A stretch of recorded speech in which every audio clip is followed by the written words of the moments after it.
Vamos a abrir nuestras Biblias en Josué, ya vamos por el capítulo 6. Todavía tengo un poquito la garganta media, va, cosí. Entonces, les pido que me disculpen, tengo una pastillita ahí que me está ayudando, así que no digan por ahí qué maleducado el pastor tiene algo en la boca, ¿ok? Así que les estoy anticipando desde ahora. Josué capítulo 6. ¿Me dicen amén? ¿A alguien le falta una Biblia? ¿Todos tienen Biblias? Bueno. Muy bien. Este libro de Josué realmente es precioso, ¿no? Yo creo que todas las escrituras, siempre digo lo mismo, las escrituras son bellas, de gran bendición a nuestras vidas. Y la semana pasada, cuando estábamos estudiando el capítulo 5, llegamos al punto donde el pueblo de Dios había pasado ya ese río Jordán y habían llegado a una ciudad llamada Gilgal. Gilgal es una pequeña ciudad que está muy cerquita, casi un par de kilómetros nada más del río Jordán. Y tenemos entonces el río y está Jericó, la primera ciudad que van a tomar y es la que vamos a ver hoy día. Y un poquito al norte nada más, entre Jericó y el río Jordán, está allí Gilgal. Y la semana pasada, si no lo vieron, lo tienen en el video, está ahí en YouTube.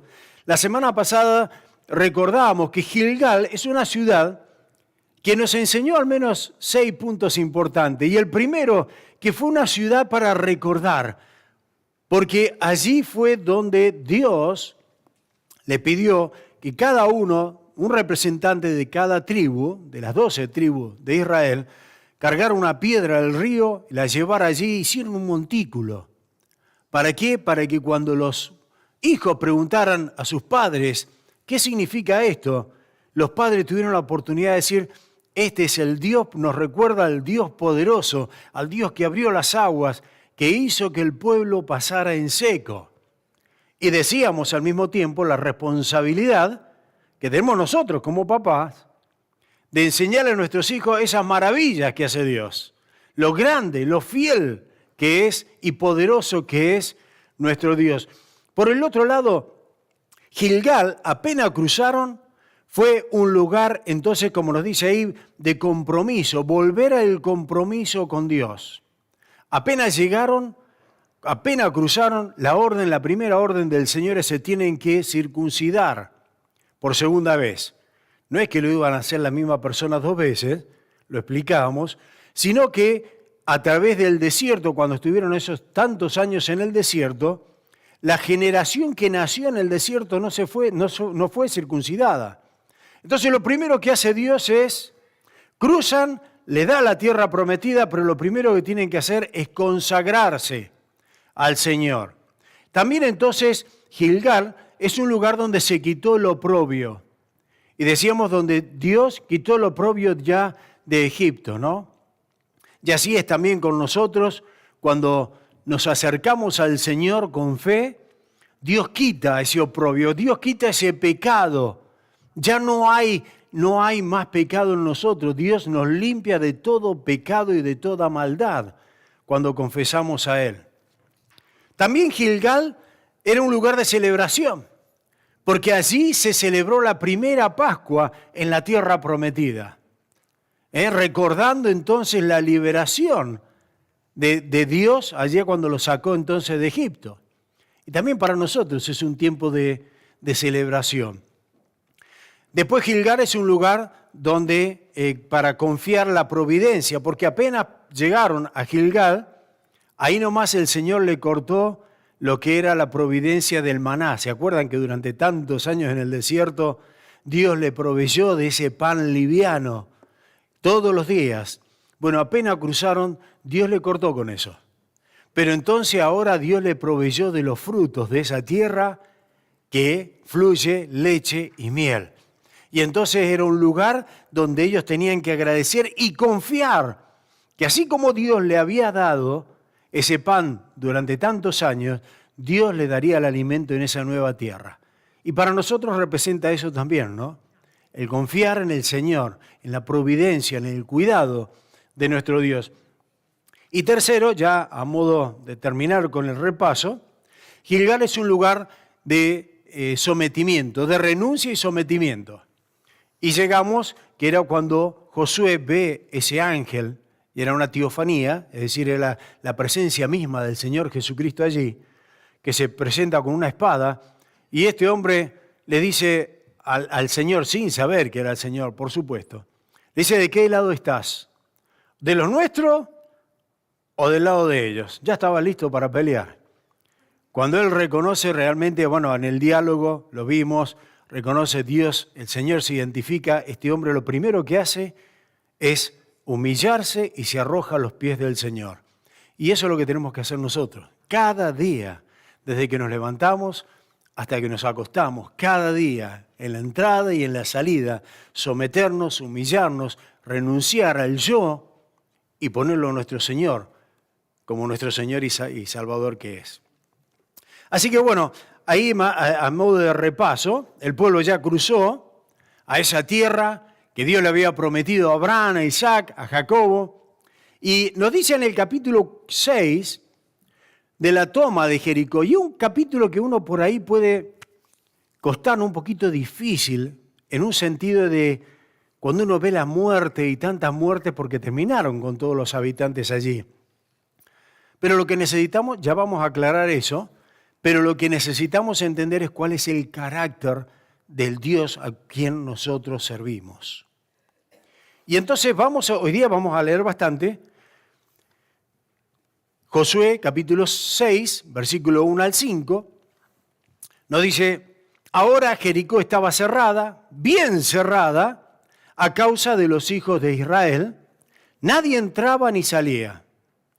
Mas Jehová dijo a Josué, mira, yo he entregado en tu mano a Jericó y a su rey, con sus varones de guerra. Rodearéis, pues, la ciudad todos los hombres de guerra, yendo alrededor de la ciudad una vez, y esto haréis durante 6 días. Y 7 sacerdotes llevarán 7 bocinas de cuernos de carnero delante del arca, y al 7º día daréis 7 vueltas a la ciudad, y los sacerdotes tocarán las bocinas. Y cuando toquen prolongadamente el cuerno del carnero, así que oigáis el sonido de la bocina, todo el pueblo gritará a gran voz, y el muro de la ciudad caerá, entonces subirá el pueblo cada uno derecho hacia adelante. Padre, bendice tu palabra una vez más, con humildad nos presentamos delante de ti. Háblanos, Señor. En el nombre de Cristo. Amén. Ahora, noten lo que dice el versículo 1. Dice, ahora Jericó estaba cerrada, bien cerrada. A causa de los hijos de Israel, nadie entraba ni nadie salía. ¿Por qué? Bueno, ya habíamos estudiado esto. La reputación del Señor, el testimonio de ese Dios a quien servían los hebreos, había llegado ya antes al pueblo, acá a la ciudad de Jericó. Ellos habían escuchado de un Dios todopoderoso, de un Dios que abrió el mar rojo, que hizo pasar a su pueblo sobre seco, nos dice la palabra, que Dios proveyó y cuidó de ese pueblo durante tantos años.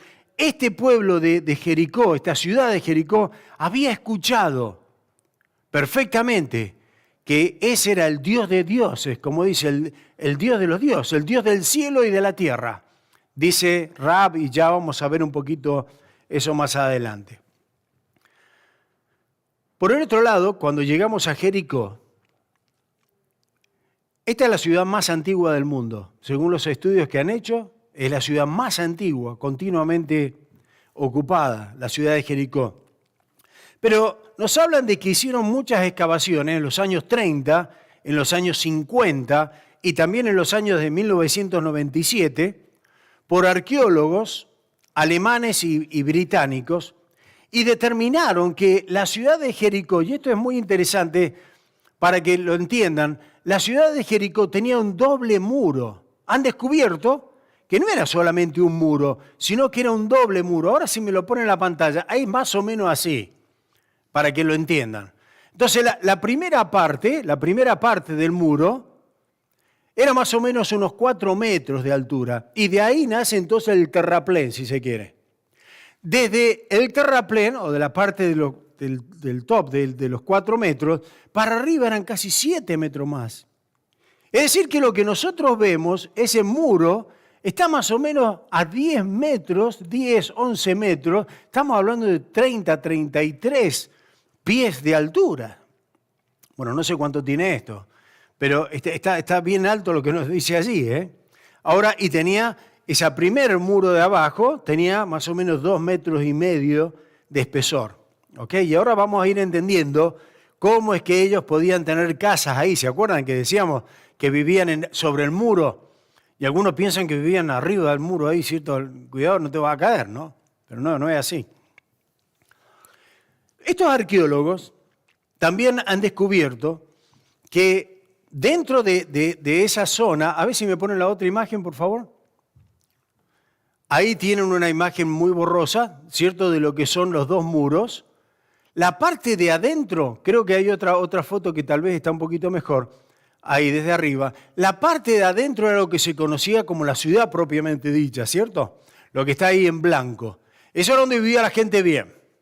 Todos los pobres, incluida Rahab, la ramera, vivían entonces sobre la parte que estaba en esa inclinación, se la arreglaban ahí, hacían las casas, ¿cierto?, sobre la parte de los dos muros. Es decir, que los pobres tenían un solo muro que los protegiera.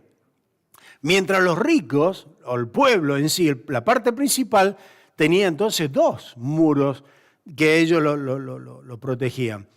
Para que entienda más o menos todo lo he sacado acerca, ¿cierto?, de los estudios que han hecho estos arqueólogos, para que entendamos el tamaño de la ciudad.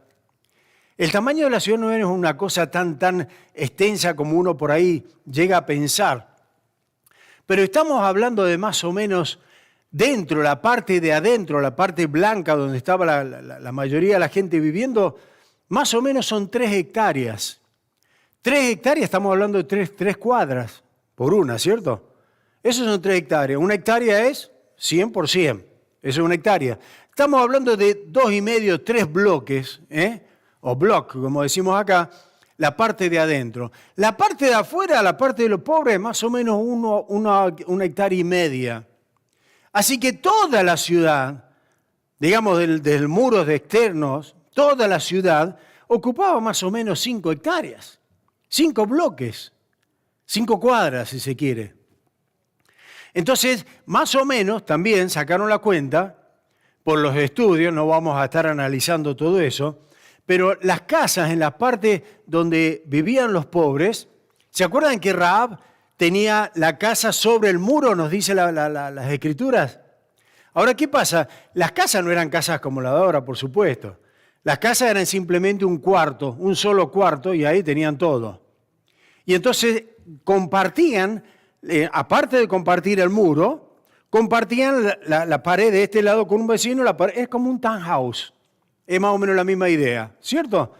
Ahora, había tanta densidad que según han hecho los cálculos, dice que más o menos vivían 2,000 personas en ese lugar. Así que estaba altamente poblado. Estamos hablando de 5 cuadras, 2,000 personas. Así que estamos hablando de mucha cantidad de gente allí. Ahora, a mí me gusta mucho siempre el tema de las tácticas militares, y cierto, y hay un montón de películas que me gozo porque cómo piensa uno y piensa el enemigo, ¿cierto? Y uno va mostrando. Pero cuando yo llego acá, me encuentro con una sorpresa, que Dios dice algo que es totalmente antimilitar, podríamos decir, o a las tácticas para invadir una ciudad. Y dice Dios, quiero que por 6 días simplemente den una vuelta en silencio. Al 7º día van a dar 7 vueltas. Y después van a tocar el cuerno ese de carnero, bien fuerte, todos van a gritar y se van a caer las paredes. Y lo interesante esta era la foto, simplemente les puse así. Lo interesante es que los arqueólogos han encontrado que las murallas se cayeron hacia afuera, no hacia adentro. Generalmente cuando hemos visto en la historia, se han tirado, y no se tiraba sobre los que invadían, sino se tiraba para adentro. Pero cuando Dios tira las murallas, la tira para afuera. Ahora, ¿sabes qué? Eso mismo material que tiró el Señor, o derribó esa muralla, eso mismo le servía entonces al pueblo como una rampa para entrar y para invadir. Y eso está todo comprobado ahora justamente por los estudios arqueológicos. A mí algunos dicen, Señor, te pone la piel de gallina, ¿no? Pero a mí me da una cosa cuando veo que la misma ciencia va demostrando la veracidad de esto que nosotros adoramos, la palabra del Señor. Y qué maravilloso que es eso. Ahora, de nuevo, pensando en la táctica, digo, es imposible dar una vuelta a la ciudad y que eso se caiga. Pero eso me lleva al primer punto. Vamos a ver 4 puntos rapiditos nada más. El primer punto es que lo que es imposible para nosotros, porque era imposible, literalmente imposible para el pueblo tomar esa ciudad porque era la más fortificada y tenía doble muro. Pero lo que es imposible para el pueblo es posible para Dios. Miren el versículo 1, nadie entraba ni salía. No había manera, ni entrar ni salir. Era demasiado difícil, pero para Dios es posible. Me encanta porque Jeremías 32:17, lo tiene en la pantalla, Jeremías 32:17, dice, oh Señor Jehová, he aquí que tú hiciste el cielo y la tierra con tu gran poder y con tu brazo extendido, ni hay nada que sea difícil para ti. ¿Te das cuenta? El Dios que creó el cielo y la tierra, el Dios del universo, ese es tu papá, ese es mi papá. Miren si tenemos privilegio, si estamos bendecidos realmente. Así que lo que es imposible para el hombre es posible para Dios. Lo segundo, que las batallas se libran mejor con oración y fe.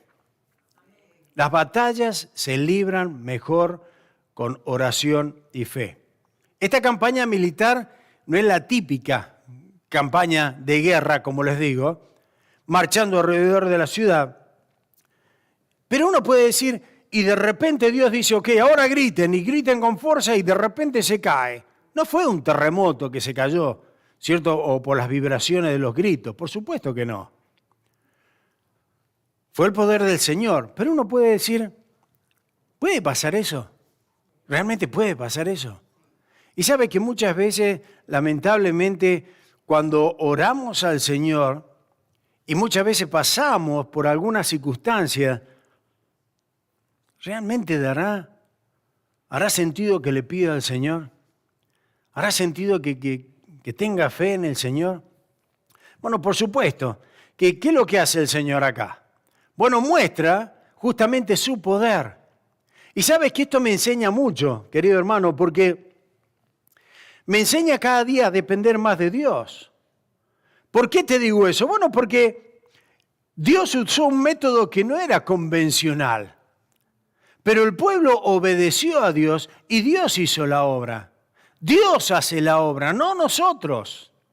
Y eso es lo que me interesa mostrarles acá. Realmente tenemos que entender que es más importante orar y tener fe que cualquier otra cosa. Porque después de todo, si el Señor no dice el Salmo acaso, si el Señor no construye, si el Señor no vela y no nos protege, ¿de qué?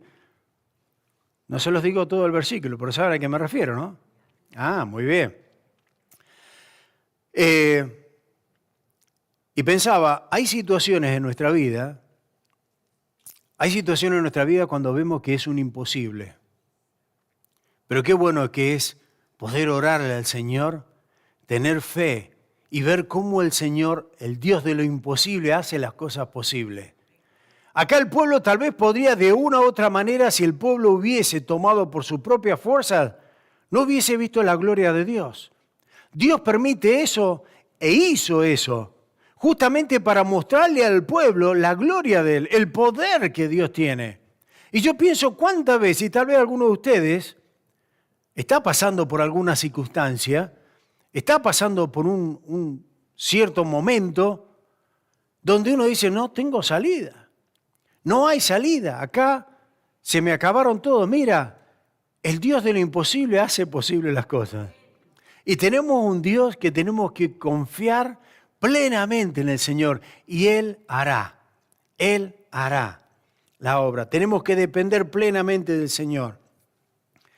Muchas veces decimos, ¿cómo el Señor va a hacer las cosas? No sé cómo lo va a hacer, pero que el Señor las hace. El tercer punto que quería mostrarles es mantener los ojos en el Señor.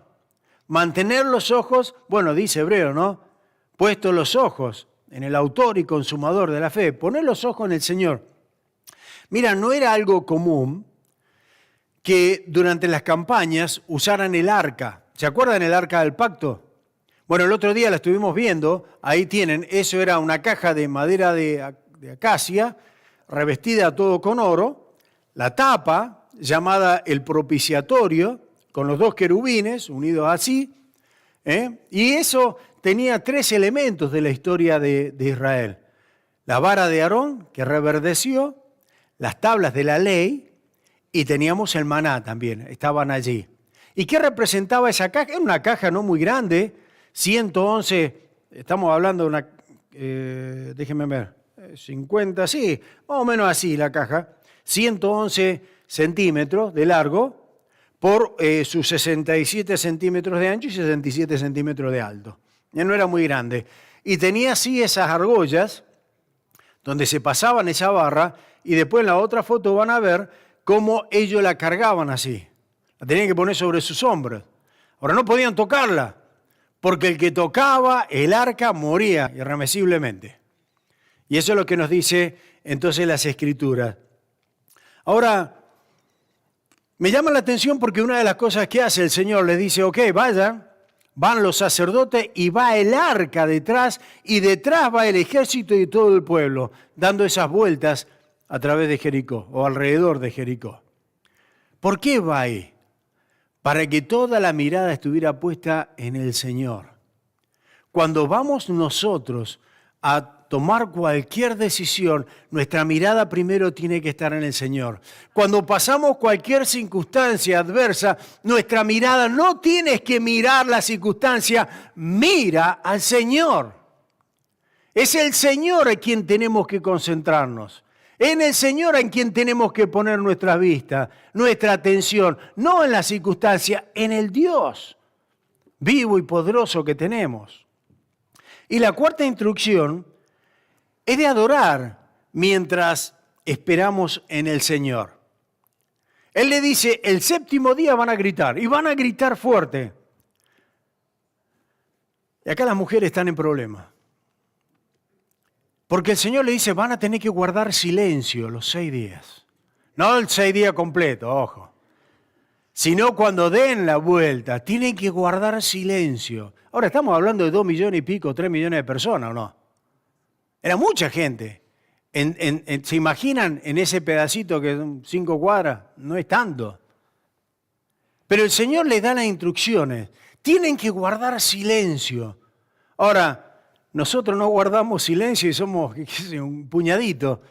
¿Se imaginan millones de personas? Tienen que guardar silencio, dice el Señor. De ahí está el poder obedecer las directrices, la dirección, ¿cierto? Los mandamientos del Señor. Pero mientras estaban allí, porque dice que antes de gritar tenían que guardar silencio. Y ¿saben? Mientras guardamos silencio, adoramos al Señor.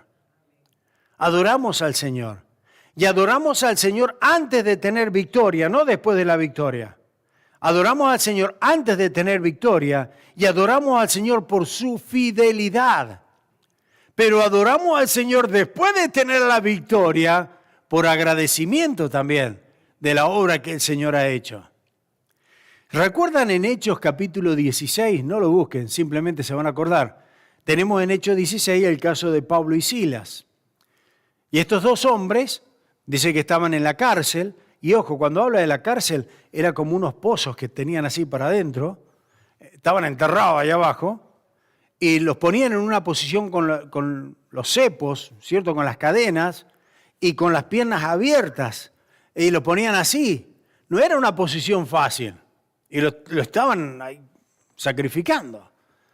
Pero dice que mientras Pablo y Silas no le dieron gracias al Señor solamente después que abrió las cadenas, no. Dice que ellos estaban encadenados, estaban presos y ellos estaban cantándole al Señor, estaban adorando al Señor. Eso es tener fe. Y después sí, dice que vino como un terremoto, ¿cierto? Y cayeron las cadenas y ellos salieron libres. ¿Y qué hicieron? Siguieron adorando al Señor. Y eso es lo que tenemos que hacer, adorar al Señor en todo tiempo. Antes, durante y después de cada circunstancia también. Así que sucede eso que es maravilloso cuando adoramos al Señor. Ahora miren ahí el versículo 4. Me llama la atención el versículo 4 porque dice muchas veces el número 7. El número 7 es el número de la perfección, algo completo. Y dice, y 7 sacerdotes llevarán 7 bocinas de cuerno de carnero delante del arca, y el séptimo día daréis 7 vueltas a la ciudad, y los sacerdotes tocarán las bocinas. Esa bocina de carnero se llama sofar, es un cuerno largo. La estaba mirando, salen $150 si quieren comprarla. La miré en Amazon, así que cualquier cosa me avisan. Ok. Versículo 6. No, la verdad que era la intención traerla y tocarla, pero ni manera. Versículo 6. Llamando pues Josué, hijo de Num, a los sacerdotes, les dijo, llevad el arca del pacto y 7 sacerdotes lleven bocina de cuerno de carnero delante del arca de Jehová. Y dijo al pueblo, pasad y rodead la ciudad, y los que están armados pasarán delante del arca de Jehová. Y así que Josué hubo hablado al pueblo, los 7 sacerdotes, llevando las 7 bocinas del cuerno de carnero, pasaron delante del arca de Jehová, y tocaron las bocinas, y el arca del pacto de Jehová los seguía, y los hombres armados iban delante de los sacerdotes, que tocaban las bocinas, y la retaguardia iba tras el arca, mientras las bocinas sonaban continuamente.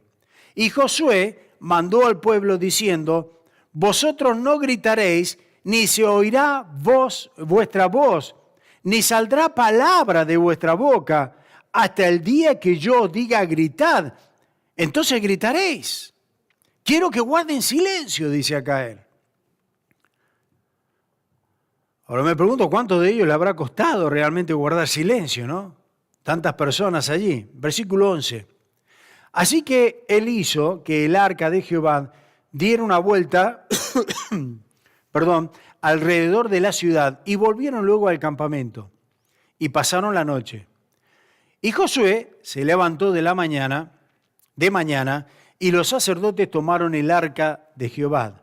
Los 7 sacerdotes, llevando las 7 bocinas de cuero de carnero, fueron delante del arca de Jehová, andando siempre y tocando las bocinas, y los hombres armados iban delante de ellos, y la retaguardia iba tras el arca de Jehová, mientras las bocinas tocaban continuamente.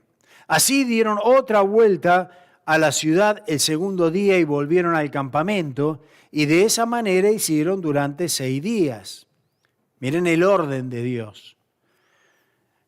Al séptimo día se levantaron al despuntar el alba y dieron vuelta a la ciudad de la misma manera 7 veces. Solamente este día dieron vuelta alrededor de ella 7 veces. Y cuando los sacerdotes tocaron las bocinas la 7ª vez, Josué dijo al pueblo, gritad, porque Jehová os ha entregado la ciudad. Y será la ciudad anatema a Jehová, con todo lo que están en ella. Solamente Rahab, la ramera, vivirá con todos los que están en la casa con ella, por cuanto escondió los mensajeros que enviamos. ¿Se acuerdan? Entonces Josué capítulo 2, si quieren lo ven allí, ahí está la historia de Rahab. Rahab era una ramera y dice que Josué envía 2 espías para ver cómo estaba la ciudad y la mujer le da el informe. Le da el informe y dice, la ciudad está temblando, ha decaído, ¿cierto?, el ánimo, porque saben que ustedes vienen con Dios y el Dios Todopoderoso, el Dios del cielo y de la tierra, dice esta mujer. Ahora, Rahab le da entonces a ellos ese lugar para alojamiento, los cuida, se acuerda que los vinieron a buscar y ella los protege, miente, estuvimos viendo entonces si era ético o no ético mentir, y después entonces nos dice, se lo voy a leer, me gusta esa parte, que Rahab fue rescatada, pero Rahab fue rescatada por su testimonio y por su fe. Dice Josué capítulo 2, eso lo tiene en la pantalla, Josué capítulo 2, versículo 8 al 13. Antes que ellos se durmiesen, ella subió al terrado y les dijo, sé que Jehová os ha dado esta tierra, porque el temor de vosotros ha caído sobre nosotros, y todos los moradores del país ya han desmayado por causa de vosotros. Ahora recuerden, es una mujer prostituta, gentil y pagana. Versículo 10. Porque hemos oído que Jehová hizo secar las aguas del Mar Rojo. Miren cuánto tiempo antes, 4 décadas antes, delante de vosotros cuando saliste de Egipto, y lo que habéis hecho a los 2 reyes de los amorreos que estaban al otro lado del Jordán, a Sehón y a Og, a los cuales habéis destruido. Oyendo esto, ha desmayado nuestro corazón, ni ha quedado más aliento en hombre alguno por causa de vosotros, porque Jehová vuestro Dios es Dios de arriba de los cielos y abajo de la tierra. Ahora, déjenme hacer una pequeña pausa acá. ¿Cómo sabe ella eso? Bueno, lo vimos en ese estudio. Dios se manifestó, el testimonio de Dios iba delante de él.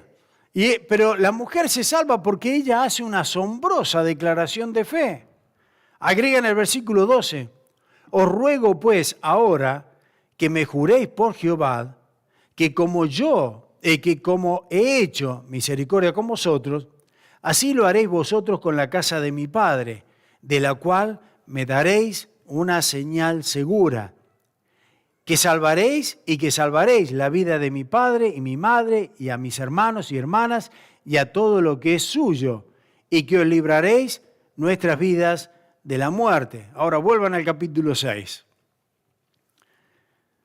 Dios ya había llegado, el testimonio del Señor de lo que Dios había hecho, entonces a ese lugar de Jericó, que era el Dios del cielo, y me gustan esos detalles, el Dios del cielo y de la tierra. Pero esta mujer creyó en Dios, precedió, ¿cierto?, el testimonio de Dios, llegó antes que llegara el pueblo, pero la mujer creyó que hay un Dios todopoderoso que estaba obrando, y esa mujer se humilló y aceptó a ese Dios. ¿No podrían haber hecho lo mismo todos los de Jericó? Todo Jericó podía haber dicho, se nos viene arriba el Dios vivo y verdadero. ¿Qué hacemos? ¿O peleamos contra Él o nos rendimos a Él? ¿Por qué te lo digo así? Hermano querido, hay cantidad de personas hoy en día, millones de personas, que saben porque hay testimonio, porque hay pruebas que no se pueden dudar de que nosotros servimos a un Dios fiel y verdadero, y todavía prefieren andar buscando idolatrías, y hay quienes tienen cientos de dioses, cuando hay uno solo que dio a su Hijo, resucitó, murió y resucitó, y hay prueba indubitable, hay pruebas que no se pueden dudar, que realmente el Señor vino, murió y que resucitó. Ahora dígame, no hay nadie que se atreva a decir, no, eso son mentiras, porque las pruebas, las evidencias son demasiado grandes. Ahora la pregunta, ¿por qué entonces no se entregan a ese Dios? ¿Se dan cuenta la dureza del corazón? Y acá vemos la misericordia y la gracia de Dios. Porque Rahab, siendo mujer, como decían esto los judíos, pero siendo una prostituta, siendo pagana, idólatra, era una mujer que a la vista de los hebreos no tenía salvación. Pero esta mujer se humilló y el Dios Todopoderoso de gracia y misericordia la perdonó y le salvó la vida. Ahora, permítame decirle, cuando no entendemos muchas veces, ¿cierto?, cómo es que Dios permitió, bueno, no me quiero adelantar, ya vamos a ver un poquito eso, porque uno dice, ¿cómo es que Dios permitió, cierto, que tanta gente muriera? Si eran 2000. ¿Pero Dios no le dio chance? Por supuesto que sí. Pero duros de corazón, duros de corazón. Y va a llegar el momento en que Cristo viene y toda esta tierra va a estar bajo el juicio de Dios. Y dígame, ¿no le ha dado chance Dios para ser salvos? ¿Cuántas veces predicamos y te dan la espalda? ¿Cuántas veces se burlan del Señor? Si no, van a ver ahora en el verano cuando hacen ese parade ahí en Toronto, si no se burlan del Señor. Hay grupos que tienen justamente grupos que son totalmente pecadores, porque no se puede decir otra palabra. ¿Y dónde han buscado, dónde han hecho la sede principal? En la calle Iglesia, en la calle Church de Toronto. Toman el símbolo de un pacto que Dios hizo, que nunca más iba a inundar, nunca más iba a haber una aluvión en la tierra, y toman ese símbolo del arco iris para la chacota. Y después vamos a decir, Dios es culpable, Dios no tiene misericordia. ¿Cuánto tiempo Dios les está dando? Y no se arrepienten. Es para pensar. Después no podemos decir Dios es culpable, porque hay dos cosas, su eterno poder y deidad. Las cosas invisibles de Dios se hacen completamente visibles cuando vemos la creación. Y ese mismo Dios ejerció, fíjense, misericordia y gracia sobre esta mujer cuando ella le invocó y tuvo fe en Dios. ¿No hizo lo mismo Dios con Noé? Estuvo Noé acá predicando por años, mientras hacía esa arca. ¿Y qué decía? Arrepiéntense. Nada. Cuando vino el aluvión, ¿quiénes se salvaron? Digo, no tuvo mucho éxito en cuanto a la predicación Noé, ¿no? Se salvaron 8 nada más, inclusive él. Él, la señora, los 3 hijos y las 3 nueras, nada más. ¿Y qué pasó con el resto? Bueno, perecieron. ¿Por qué? ¿Por culpa de Dios? Por años estuvo diciéndole Dios, arrepiéntanse. Ahora, la verdad que no tenemos excusa. Cuando el Señor dice, no tienen excusas, porque no tenemos excusa. Dios ha dado lo más hermoso que Él tenía, a su Hijo. Dio lo máximo para que todo aquel que en Él crea tenga vida y vida eterna. Y asimismo tantos le rechazan. Seguimos adelante, hablando por ejemplo de Rahab. Fíjense cómo Dios usa a la persona. Y me encanta la misericordia y la gracia de Dios. Porque eso sí me gustaría resaltar ahora. ¿Se acuerdan que dije el Dios de lo imposible hace las cosas posibles? Para nosotros, humanamente, una prostituta, inmoral, pagana, idólatra, no podía tener salvación.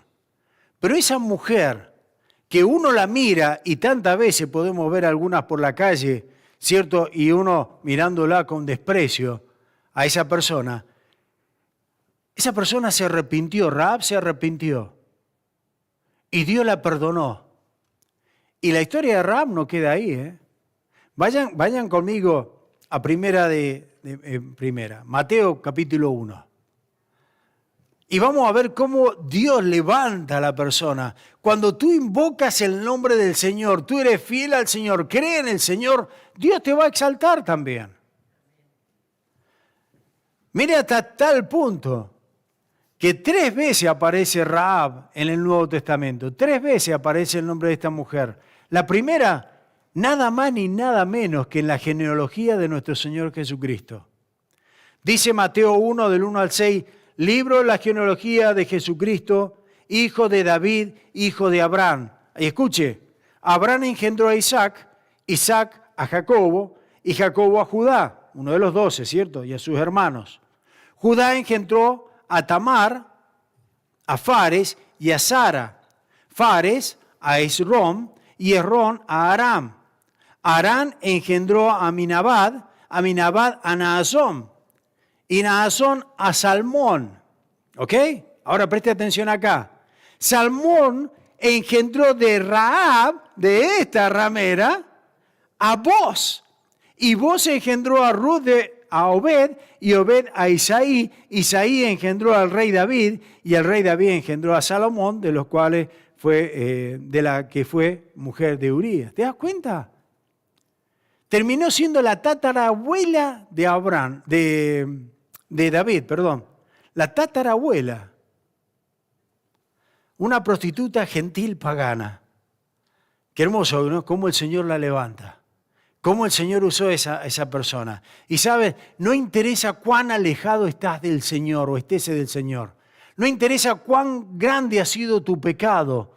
Dios puede perdonarte tu pecado, limpiarte de toda maldad cuando vamos y le confesamos como Señor y le pedimos perdón. Dios nos perdona. Otra vez le encuentro a Rahab, Hebreos capítulo 11, versículo 31. Por la fe, Rahab, la ramera, no pereció juntamente con los desobedientes, habiendo recibido a los espías a paz. ¿Te das cuenta por qué? Por la fe, dice. También aparece en Santiago, en la tercera vez. Santiago, que es el medio hermano del Señor Jesucristo, capítulo 2, versículo 25. Asimismo, también Rahab, la ramera, no fue justificada por obras cuando recibió a los mensajeros y los envió por otro camino. ¿Se dan cuenta? Esta mujer que ejerció fe, y esa fe se vio mostrada entonces en las obras, protegió entonces a estos hombres. Ciertamente que hay misericordia y gracia de parte de Dios. Ciertamente.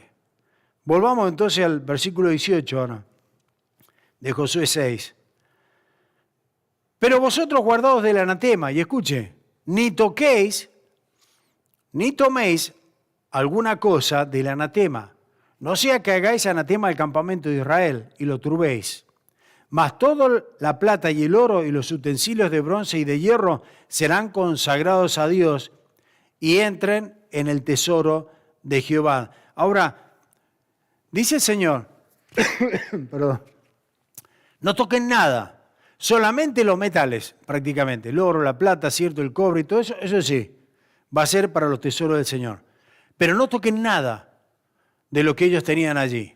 ¿Saben que los arqueólogos han descubierto barriles completos, llenos de granos, por ejemplo, de esa época, de comida allí? Y eso no era común, porque cuando un ejército o una ciudad, lo que sea, un rey, dominaba o invadía otra ciudad, le sacaba absolutamente todo. Absolutamente, la despojaba de todo. Aparte que lo mataban, pero despojaba de todo. Ahí tenían comida, tenían de todo, ¿cierto? Bueno, eso se han descubierto ahora que han quedado esos barriles llenos de comida, como lo dice la Biblia. Mas toda la plata y el oro y los utensilios de bronce de Jehová sean consagrados a Jehová y entren en el tesoro de Jehová. Versículo 20. Entonces el pueblo gritó y los sacerdotes tocaron las bocinas. Y aconteció que cuando el pueblo hubo oído el sonido de la bocina, gritó con gran vocerío y el muro se derrumbó. El pueblo subió luego a la ciudad y cada uno derecho hacia adelante y la tomaron. Versículo 21. Y destruyeron a filo de espada todo lo que en ella, en la ciudad había, hombres y mujeres, jóvenes y viejos, hasta los bueyes de las ovejas y los asnos.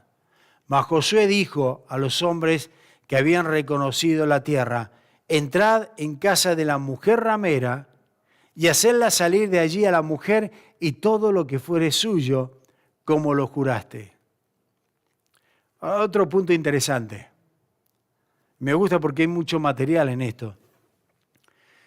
En los estudios arqueológicos que se hicieron en 1907 y 1909, cuando los alemanes estuvieron excavando allí, encontraron que una pequeña porción, y escuche esta, una pequeña porción de los muros del lado norte no habían sido derribadas. Entonces, ¿qué es lo que todos piensan, por supuesto acá? Que es justamente donde estaba la casa de Rahab. Y me encanta pensar en todo esto. Versículo 23. Y los espías entraron y sacaron a Rahab y a su padre y a su madre, a sus hermanos y todo lo que era suyo, y también sacaron a toda su parentela y lo pusieron fuera del campamento de Israel. Y consumieron con fuego la ciudad y todo lo que en ella había. Consumieron a fuego todo, absolutamente todo. Bueno, hay y eso lo pueden encontrar en internet también, hay una arqueóloga británica llamada Kathleen Cajon. En la década de 1950, esta mujer descubrió que hay una parte de la ciudad donde tiene más de 1 metro de espesor y es todo ceniza. Ahí están los datos, están las fotos también. ¿Qué quiere decir? Bueno, acá el Señor dice, quemen absolutamente todo. Todo era ceniza. Hay lugares donde dice que hay más de 1 metro de ceniza, comprobando entonces lo que la palabra dice, que es justamente verdad, porque la palabra es verdad. Versículo 24, y consumieron con fuego la ciudad y todo lo que en ella había, solamente pusieron en el tesoro de la casa de Jehová la plata y el oro y los utensilios de bronce y hierro. Versículo 25, Josué salvó la vida de Rahab, la ramera, y a la casa de su padre y todo lo que tenía, y habitó, escuche, y habitó ella entre los israelitas hasta hoy, por cuanto escondió a los mensajeros que Josué había enviado a reconocer a Jericó. En aquel tiempo hizo Josué un juramento diciendo, maldito delante, y escuche muy bien estas palabras, maldito delante de Jehová el hombre que se levantara y reedificara esta ciudad de Jericó. Sobre su primogénito eche los cimientos de ella y sobre su hijo menor asiente sus puertas. Estaba pues Jehová con Josué y su nombre se divulgó por toda la tierra. Ahora quiero comentar algo, ya voy terminando. Del versículo 26. En aquel tiempo hizo Josué un juramento diciendo, maldito delante de Jehová el hombre que se levantare y reedificare esta ciudad de Jericó. Va a ser maldito. ¿Y cuál va a ser la consecuencia de esa maldición? Sobre su primogénito eche los cimientos en ella y sobre su hijo menor asiente sus puertas. Hay una maldición de parte de Dios. Cuando hagan los cimientos, el primogénito va a morir. Cuando ponga el menor, va a morir cuando ponga las puertas de lo que está levantando. Ahora, acompáñenme a la Primera de Reyes. Primera de Reyes, capítulo 16, versículo 34. Primera de Reyes, 16, 34.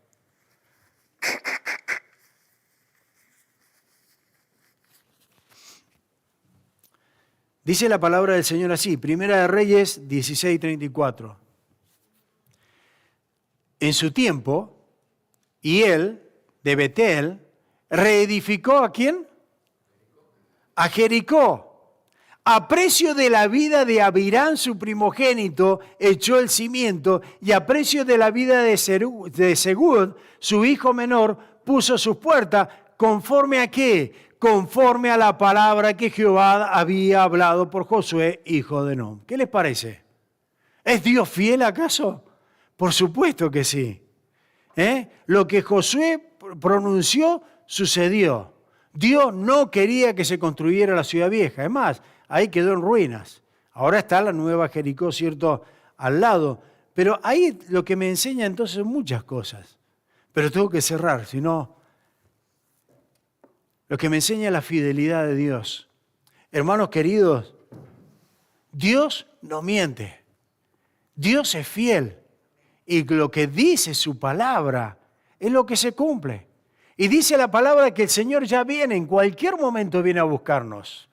¿Lo crees? ¿Estás viviendo esa realidad? El Señor en cualquier momento viene.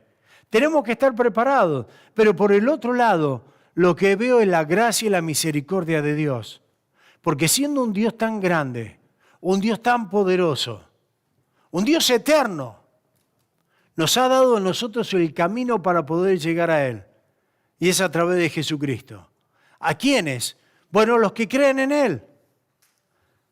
En los que realmente no siguen la corriente del mundo, sino los que realmente creen que Dios envió a su Hijo, murió en la cruz, lo enterraron y al tercer día resucitó y ahora está vivo para siempre.